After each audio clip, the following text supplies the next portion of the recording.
Hello বন্ধুরা, সবাই কেমন আছেন? আজকে আমাদের গন্তব্য যাত্রাবাড়ি টু মাওয়া। পয়লা বৈশাখ বাঙালি জাতির জন্য একটি গৌরবময় দিন। এই দিনটি হলো বাঙালি জাতির জন্য একটি শ্রেষ্ঠ সময়। আমরাও খুব সকাল সকাল ঘুম থেকে উঠে পয়লা বৈশাখ উপলক্ষে বেরিয়ে পড়লাম। বিভিন্ন জায়গায় নিদর্শনগুলো উপভোগ করলাম। সারাটা দিন ঘুরে ফিরে হঠাৎ মনে পড়ে গেল পান্তা ইলিশের কথা। তাৎক্ষণিক আমরা কয়েকজন বন্ধু মিলে রওনা করি মামার উদ্দেশ্যে।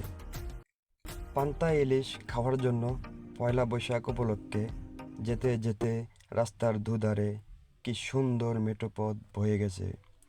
সময়টা খুবই ভালো চলছিল। দুদিকে আঁকা বাঁকা রাস্তা, সত্যিই যেন মনে হলো শৈশবের দিনগুলোর কথা। এই পথে অনেকটা সময় কাটিয়েছিলাম। যেতে যেতে সামনে পড়ে গেল হযরত ইব্রাহিম আলাইহিসসালামের নামে নামকরা টোল। টোল পেরিয়ে সামনের দিকে অগ্রসর হলাম। হাঁটি হাঁটি পা করে চলে আসলাম সেই সৌন্দর্য মাওয়া ঘাটে। দেখার জন্য এখানে অনেক সুন্দর সুন্দর রূপালী ইলিশ পাওয়া যায় এবং সেই সাথে সাথে সামুদ্রিক কাঁকড়া ও নানা ধরনের মাছ। আমরা কয়েকজন মিলে সময়টা খুব এনজয় করলাম।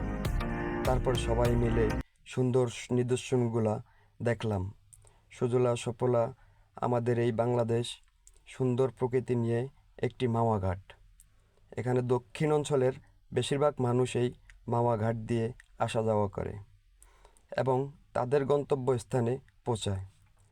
সেখানে রয়েছে বাচ্চাদের জন্য অনেক সুন্দর সুন্দর খেলনার জায়গা।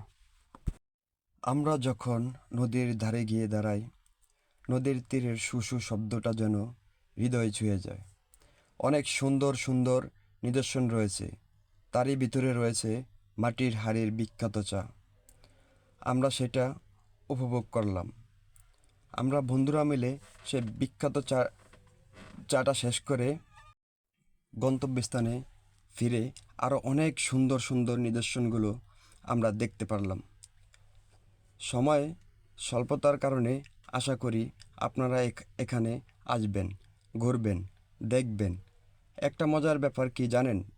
মানুষ যখন সারাদিন ব্যস্ততা থাকার পরও যখন নিজের মনকে স্বস্তি দেওয়ার জন্য সব কিছুটা সময় ঘুরতে হয়, এই দুনিয়াটা সৌন্দর্য নীলাভূমি।